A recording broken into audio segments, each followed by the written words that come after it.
ESPN's NFL 2K5 is by far the greatest football game to ever exist, and if you agree with me, that's great. Go watch games you might remember and don't forget to subscribe. If not, then I'm gonna spend the next few minutes explaining why NFL 2K5 is nothing short of an interactive masterpiece. First off, it had an amazing camera. It's not too far away that it makes your players look like ants running around in the grass, and it wasn't so close that your depth perception gets all out of whack and makes the field look a mile long. It was just close enough to let you see all the players, and when you threw a pass, the camera followed the ball perfectly. The graphics at the time were phenomenal and even held up years after the game came out. The physics were astounding. The tackles looked just how they should, and it was rare to see the same exact animation twice in one game. Alright, not always exactly how they should. The gameplay was bar none the smoothest in any football game at the time. When you ran the ball, you could easily see all the options you had, and the simple yet well thought out controls gave you enough confidence that if you use the right inputs, you'll score on every run. And at no point did it ever feel like you had to run into a crowd of people and hope to be standing on the other side. In fact, running was so good that I would much prefer teams that had a stronger running game than a passing game. But this isn't because passing was bad by any means. In fact, unlike almost every other football game, I've never felt cheated when I missed a pass in 2K5.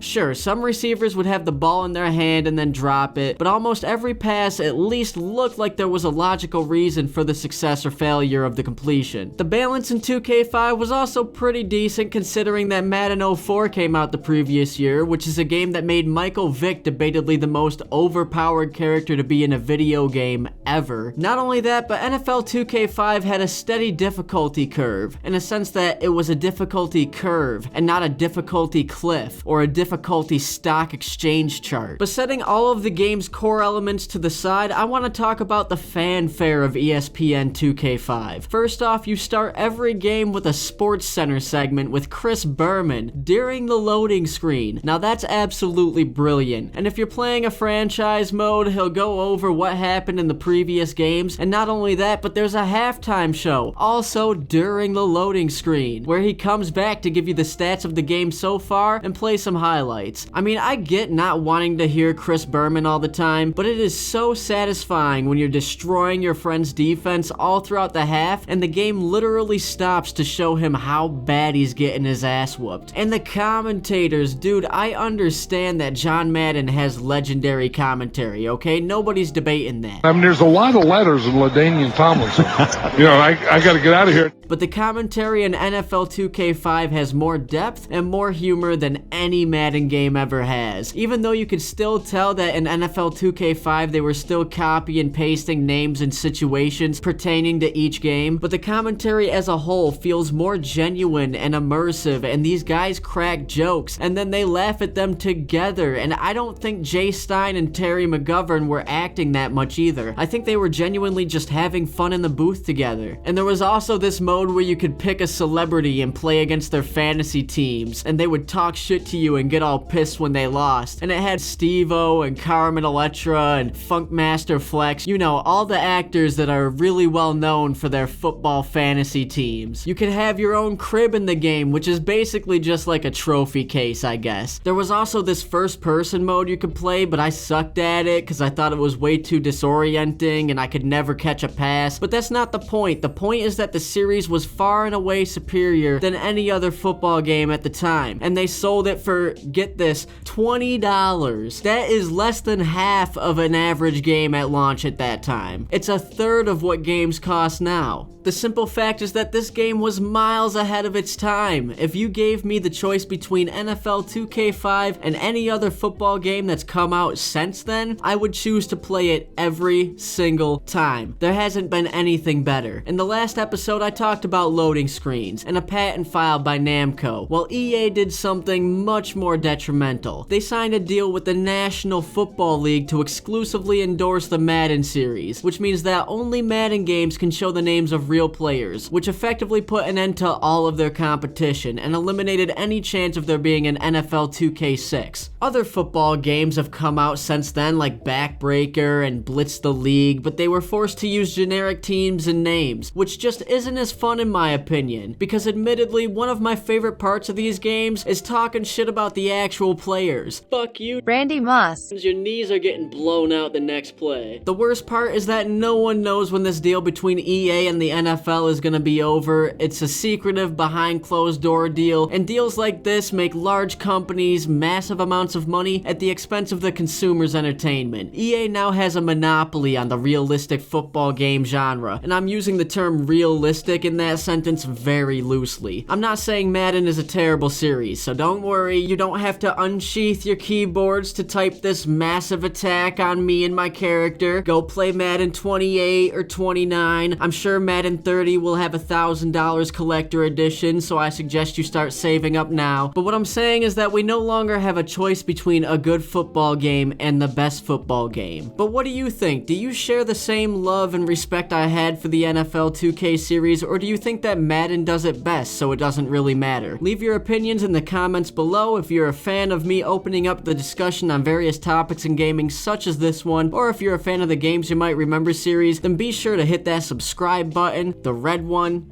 It's a rectangle, you know this, yeah. If you want to have a personal conversation with me, then feel free to join the Daily Quest Discord. There will be a link in the description. And we also have a Twitch channel that I will go over more in the future. Until then, peace out.